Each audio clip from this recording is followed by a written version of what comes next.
August 11th, 1919. Vienna. In a cramped apartment in the working-class district of Favretten, a baby girl cried for the first time. Neighbors heard only a newborn. They did not know they were hearing the first breath of a monster. Her name was Hermine Braunsteiner. History would remember her differently. The Stomping Mare. But before the nickname stuck, before the steel-toed boots crushed human skulls, and before she kicked children into the mud, she was nobody. Just another girl in a starving city. Vienna was broken. The empire had collapsed. Hunger was everywhere. Her father, Friedrich, worked as a streetcar conductor. He was a man of iron rules. He believed in discipline, not affection. His hands were hard. His temper was short.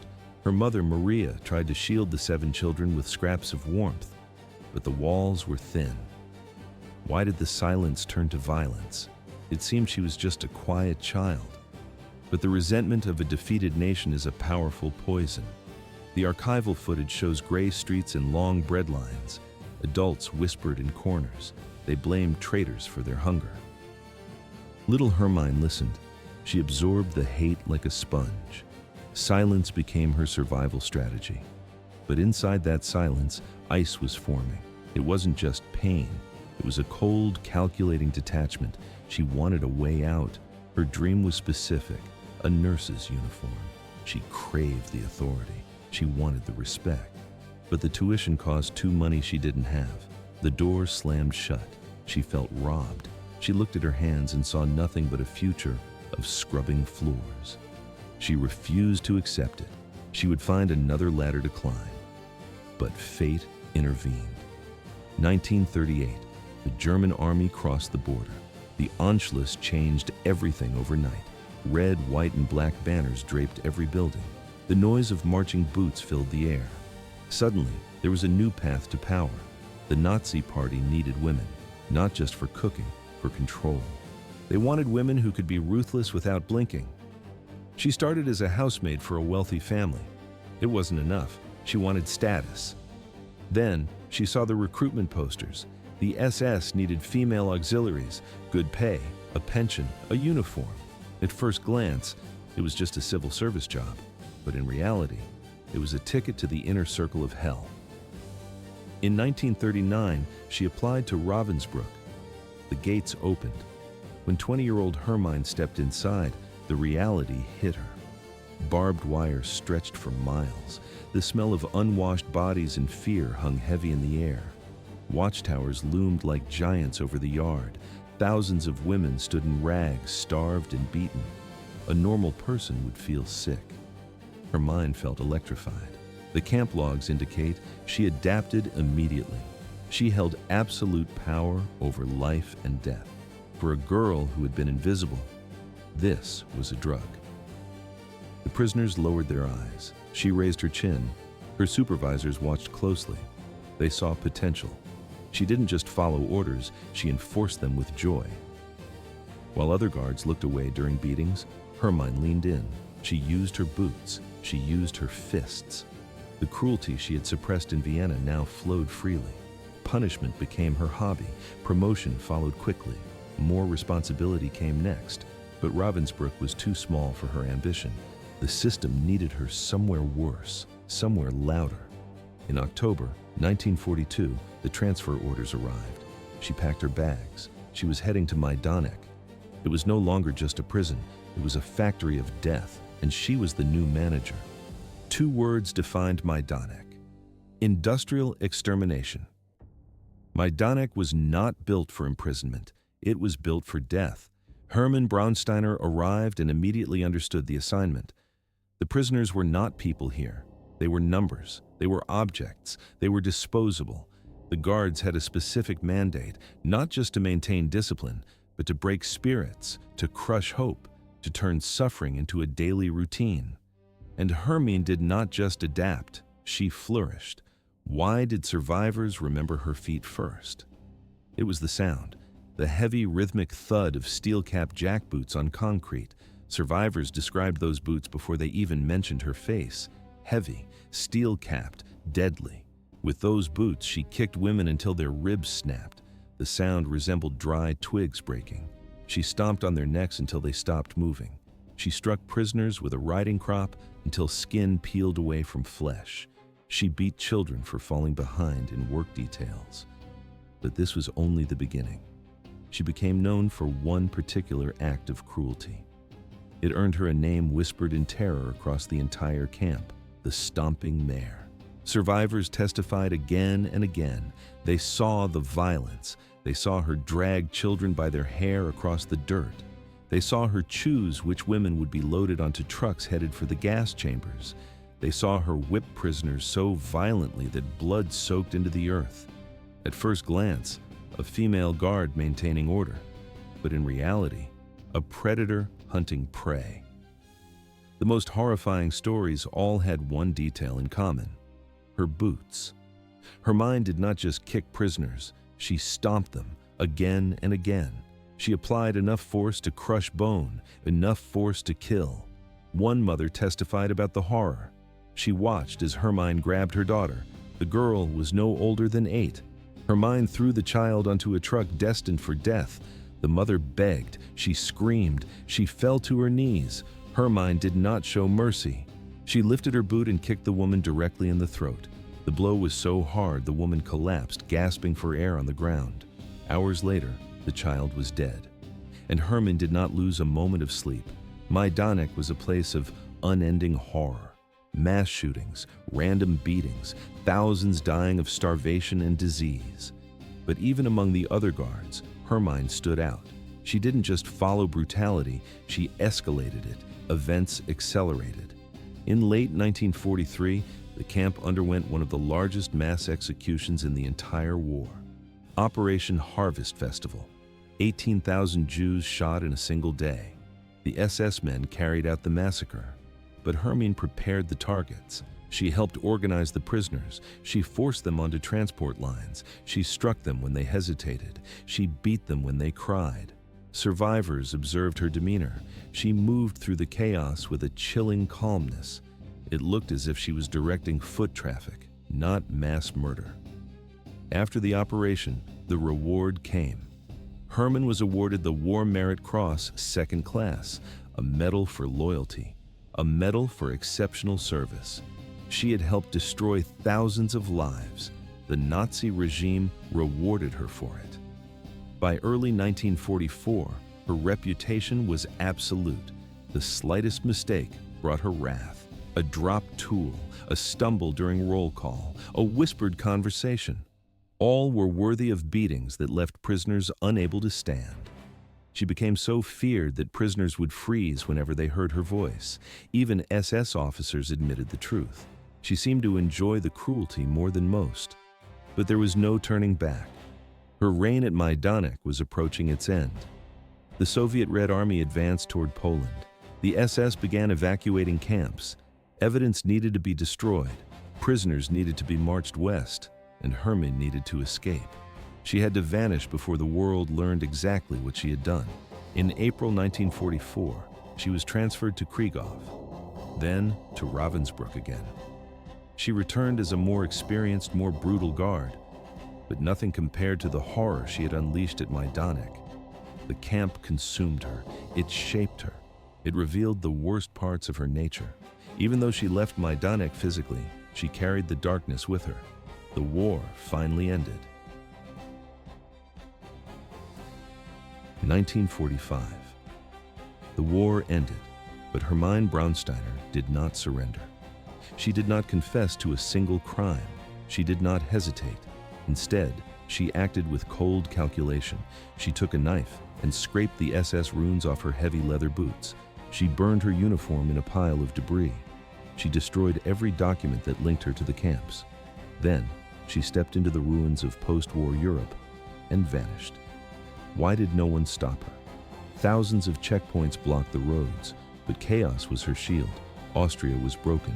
Vienna lay in piles of brick and ash. People were starving in the streets. Millions of refugees moved like a tide across the continent, and records were lost in the fire. Identities blurred. Hermine slipped into this confusion as if she had trained for it. No rank, no insignia. Just another displaced woman claiming she worked in a factory during the war.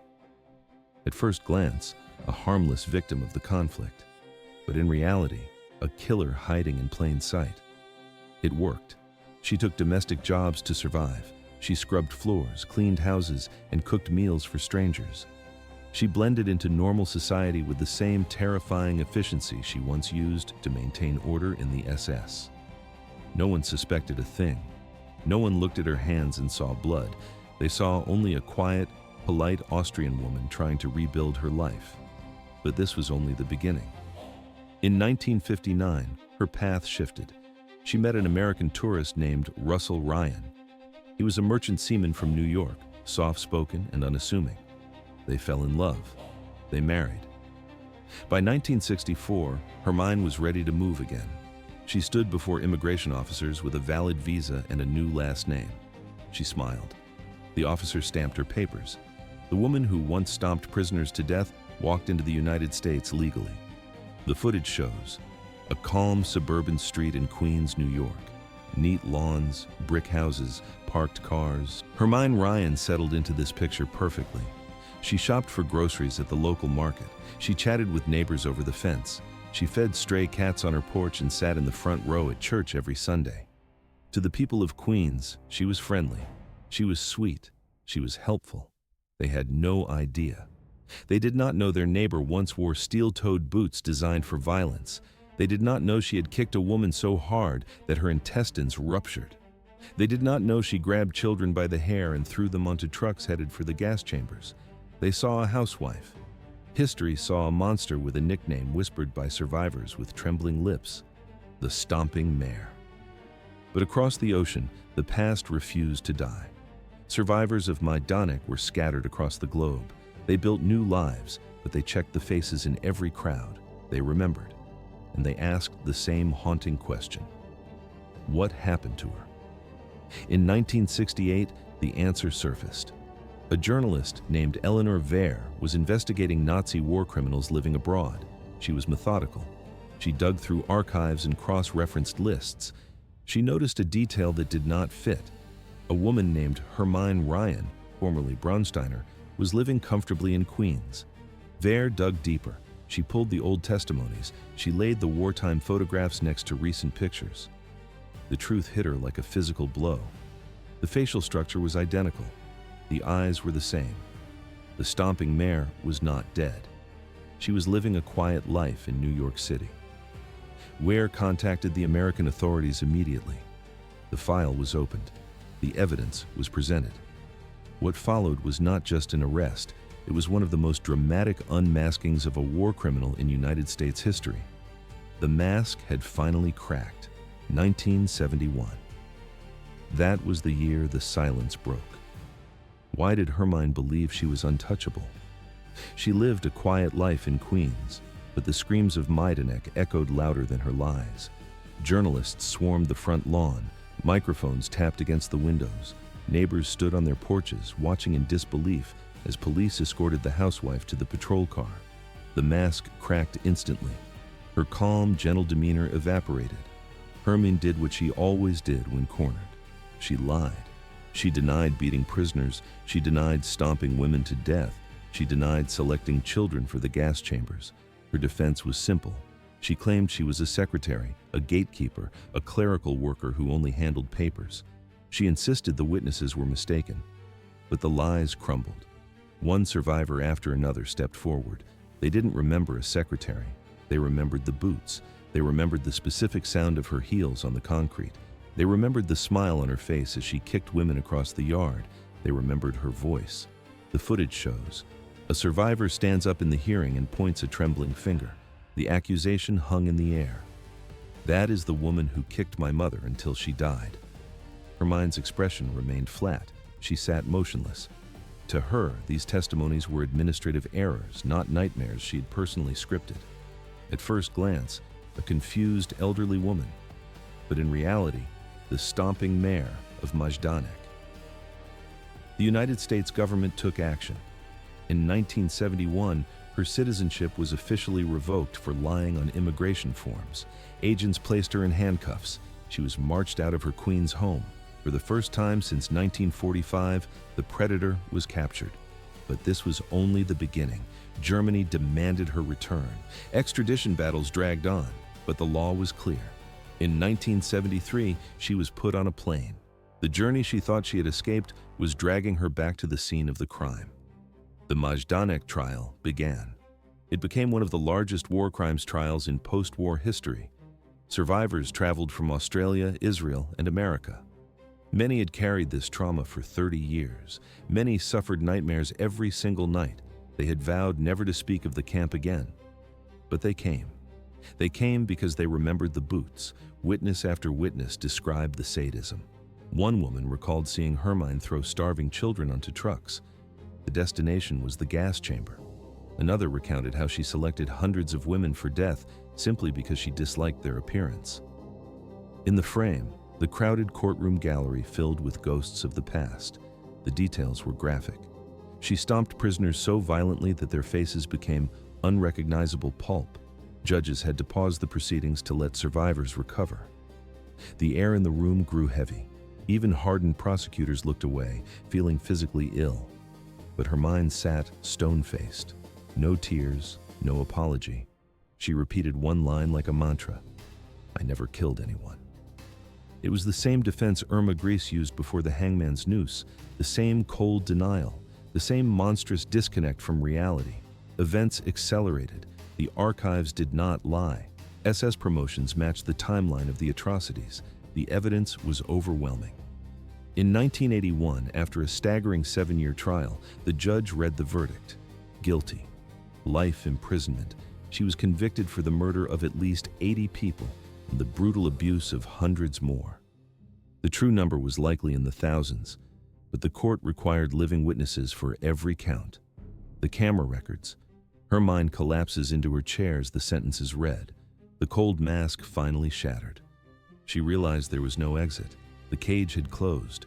In prison, the dynamic changed. She was not feared. She was not respected. She was just an aging inmate with a past she could no longer hide. The woman who once kicked prisoners to death now limped from arthritis. The woman who commanded terror now shuffled through corridors alone. Diabetes ate away at her strength. In 1996, she was released early due to failing health. She died shortly after in a small home. The victims remained in the ground. April 19, 1999. On this date, the clock finally stopped. Hermine Braunsteiner spent her last years in a nursing home in Bochum, Germany. It was a sterile facility, clean floors, white walls, the smell of disinfectant. No friends walked through the door to visit. No neighbors called her sweet or kind. In the frame, only an empty nightstand and a dying woman. There was only silence. It was the same cold silence she grew up with, the same silence she once tried to fill with cruelty, the same silence she forced onto thousands of victims in the camps. Diabetes complications took her slowly. Her organs shut down one by one. When she died, no one mourned. There were no memorials, no tributes in the newspapers. The burial drew no crowd, just a death certificate and a hole in the ground. That was the end of Hermine Braunsteiner, the woman who stomped on lives. But the file did not close. The question still burns like an open wound. How does an ordinary girl from a working-class family turn into this? She started as a simple civilian. She became a monster who killed children with her boots. How many others walked the same path? How many criminals hid behind new names? How many built new lives on top of old lies? Archival footage records, she sits before the investigators, stone-faced. They offered her every chance to explain herself. They waited for a defense, but the words never came. She was not speechless. She was not confused by the charges. She simply refused to acknowledge a world that wasn't built around domination. For years, she had lived inside a system that rewarded brutality. Violence was her job. Now, society expected her to play by human rules again. She couldn't. She wouldn't. At first glance, a stubborn old woman. But in reality, a soldier of the regime holding her ground. Her silence was not fear. It was contempt. It was a final flash of the arrogance that had once made prisoners tremble before her steps. The longer the investigators watched her, the clearer the truth became. They looked for guilt. They found none. The woman sitting across from them still believed she had done nothing wrong. That was the chilling reality. Evil is terrifying. Zero remorse. That was the most terrifying part of the trial. Hermine Braunsteiner was not ashamed. She was not broken. She offered no apologies to the court. Why did she remain so composed?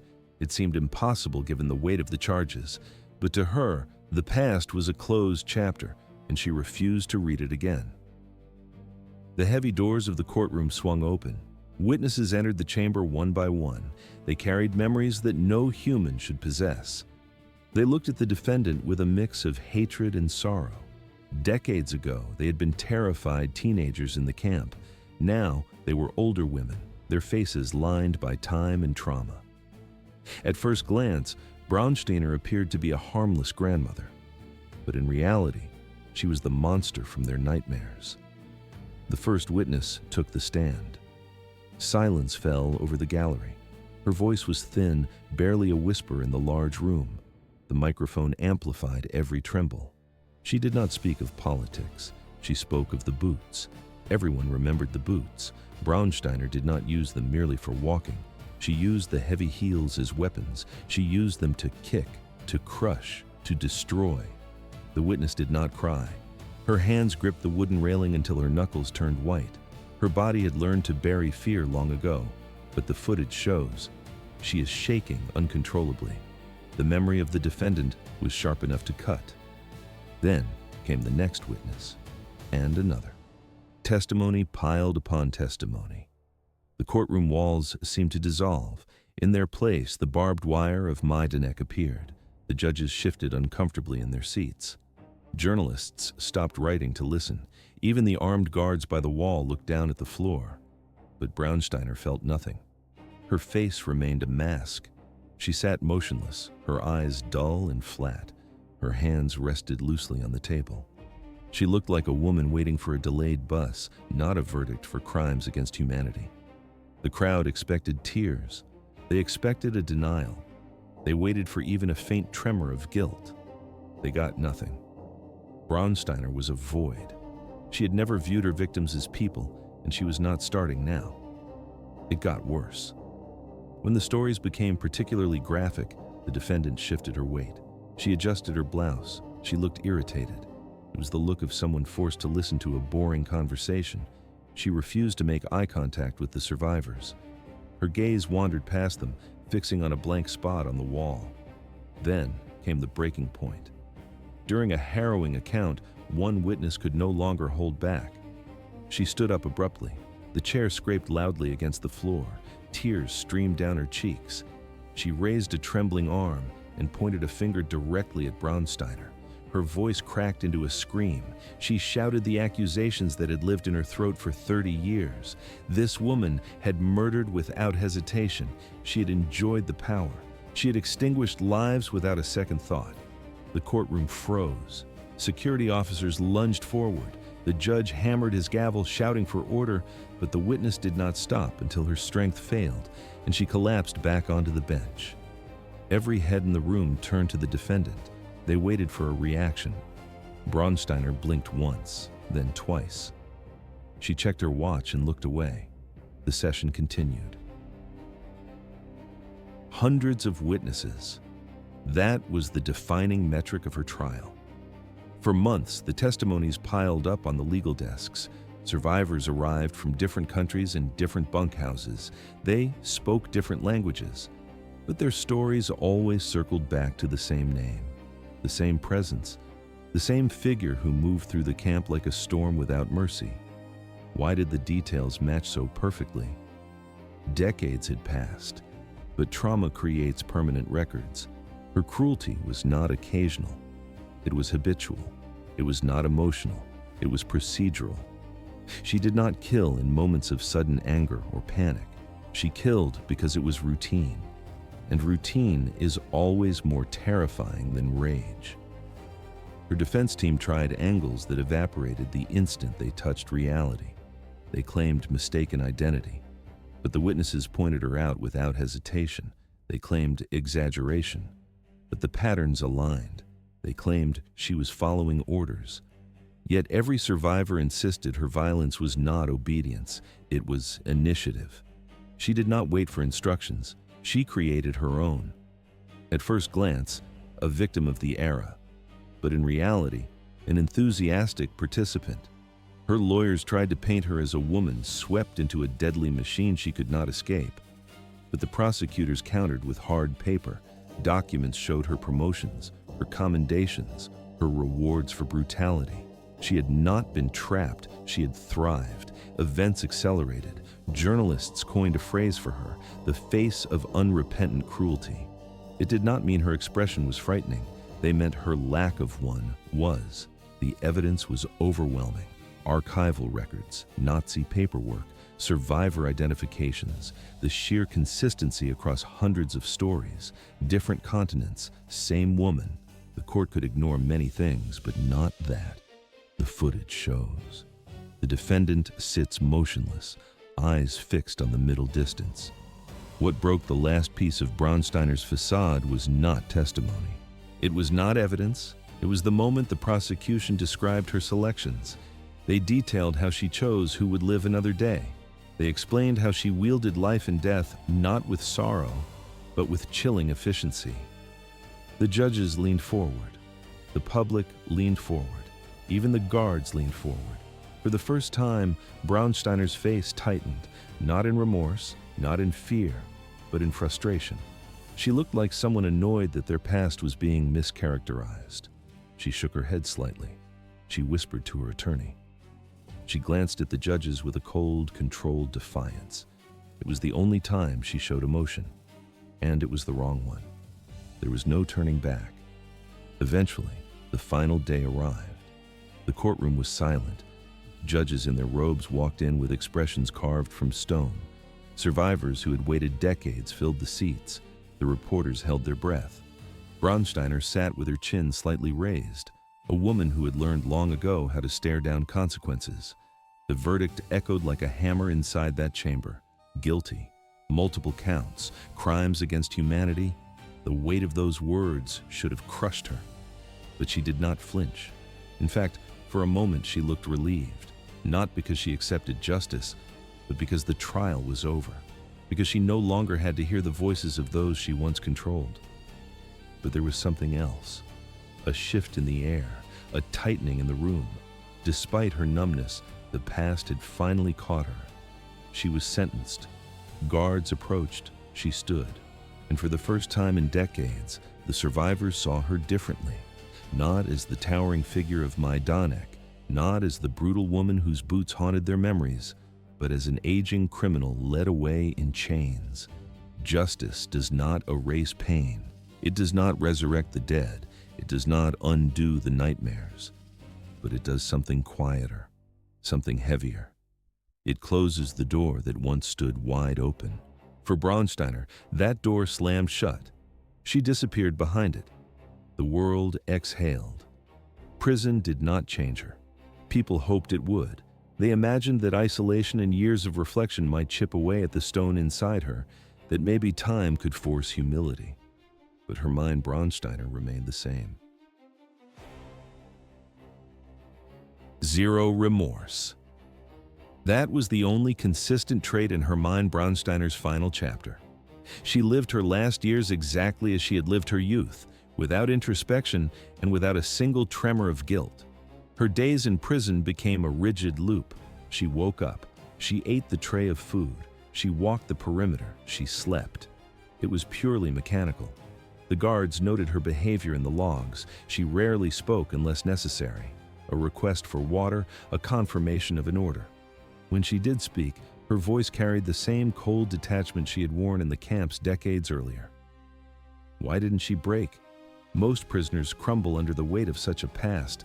They scream in the night or unravel in the solitude. But Braunsteiner was different. She simply endured. To her, punishment was not a moral reckoning. It was just another environment, another system to operate within.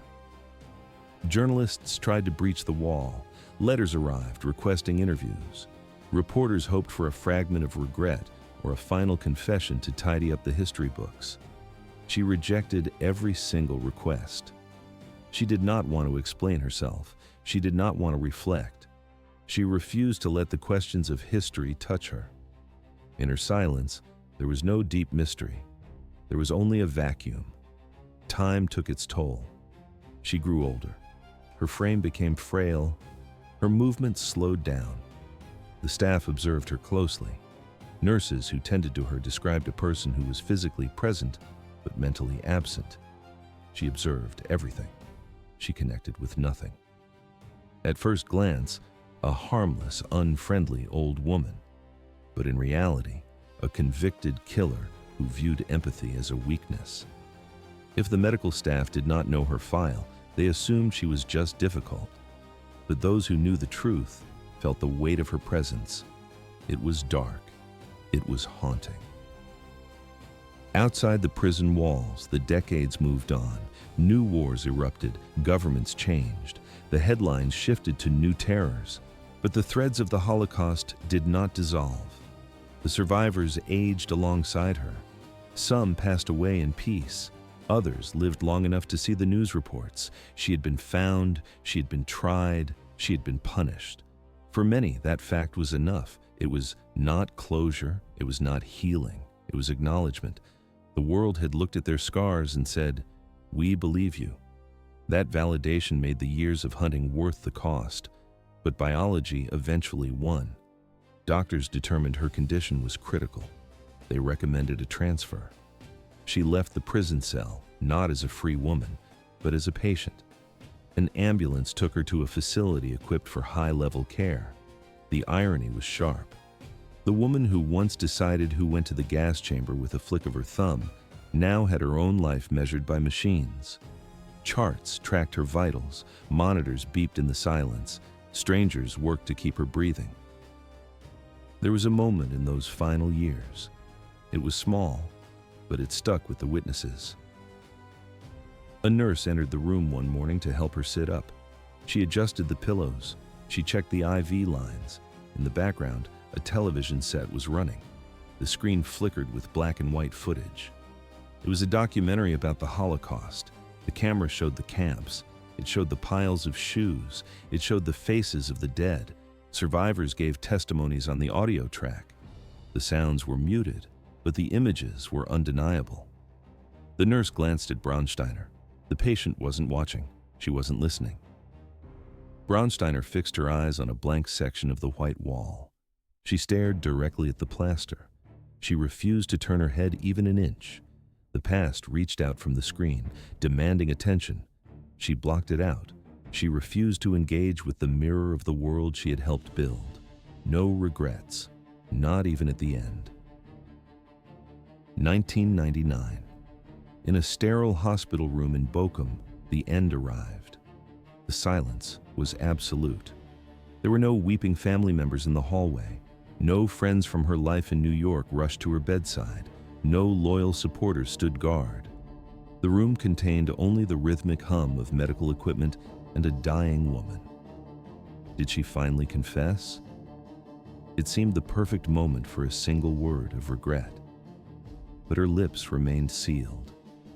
She died exactly as she had lived through every confrontation with her past, stone-faced, cold, without a single acknowledgement of the thousands of lives she had shattered. Death brought no redemption. It offered no punishment. It simply closed the file. The news hit the wires immediately. Teletype machines clattered. Agencies broadcast the obituary. For the survivors of Majdanek, the report triggered a physical reaction. Shoulders dropped, chests expanded. It was not joy. It was not satisfaction. It was the release of a pressure that had gripped their internal organs for decades. At first glance, the passing of a frail elderly woman. But in reality, the final evaporation of a monster. Historians updated their manuscripts. Journalists filed their final columns. People who had never heard the name Braunsteiner read the headlines and recoiled in horror. But the witnesses did not need summaries. They had carried the details in their nightmares since childhood. They knew the truth long before the prosecutors filed the paperwork. Her legacy was not written by her. It was carved by the very people she had tried to erase. And in that fact, There is a quiet victory. Hermine Braunsteiner did not face a firing squad. There was no hangman, no sudden drop at dawn, no dramatic final moment broadcast to the globe. Her execution was different. It was slower. It was stretched across decades. It began with the investigation that dragged her out of her comfortable home in Queens. It continued with the extradition flight that crossed the Atlantic. It intensified in the courtroom. The footage shows a woman hiding her face from the cameras. The legal process dismantled her existence piece by piece. The testimonies exposed her indifference. The convictions stripped away her anonymity. The years behind bars slowly eroded her spirit. Her execution was not a single act of violence. It was the steady, methodical destruction of the false life she had built after the war. She fought for anonymity. The world denied her that mercy. She wanted her victims to vanish into the ash. Instead, they became the voices that defined her biography. The power dynamic shifted. The woman who once controlled the fate of thousands with a flick of a whip died powerless. She died nameless to those who loved her. History judged her. The cell door locked for the last time. Thus ended the era.